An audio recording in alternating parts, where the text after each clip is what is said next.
ယူမဲ့သူရှိလို့ရှိရင်ကောမဲအောက်မှာယူဆိုတဲ့တလုံးပဲရေးခဲ့ပါကျွန်တော်အလကားပေးပါမယ်ဒီခွေးလေးတွေကို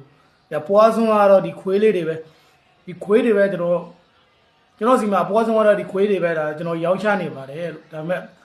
ပတ်စံမတက်နိုင်တဲ့လူတွေရောကျွန်တော်အလကားပေးမယ်လို့ဒီခွေးတွေကိုအဟောင်ကောင်းမယ်အယူကိုက်ကောင်းမယ်လေသွားတော့အနောက်ကလိုက်နေရမယ်ဒီခွေးလေးတွေက